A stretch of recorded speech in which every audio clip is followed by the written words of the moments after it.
رسول اللہ صلی اللہ علیہ وسلم فرماتے ہیں التقویٰ ہا ہونا، ایسا سینے پہ ہاتھ مار کے بتایا، تقویٰ یہاں ہے، یہاں پوچھ۔ ایک اور حدیث میں فرمایا استفتی بقلبک، اپنے دل سے پوچھ، اپنے ضمیر سے پوچھ۔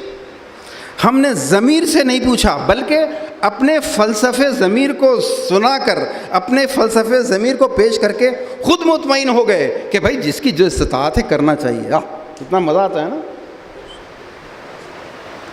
ارے اللہ نے دیا ہے تو اپنی اولاد پہ خرچ کرو۔ دیکھیں کتنا پیارا فلسفہ ہے، بالکل کامن سینس کی بات لگ رہی ہے۔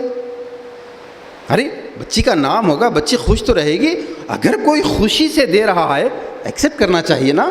دیکھو کتنا اچھا فلسفہ ہے یہ۔ تو پھر کیا ضرورت تھی رسول اللہ صلی اللہ علیہ وسلم کو یہ کہنے کی کہ نکاح من سنتی، نکاح میری سنت ہے؟ کیا اس سے پہلے نکاح نہیں ہوتے تھے؟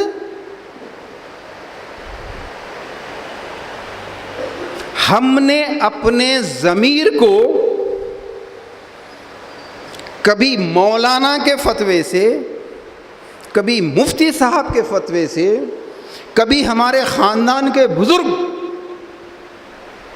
ان لوگوں کی نصیحتوں سے مطمئن کرتے رہے، ضمیر سے پوچھا نہیں کبھی۔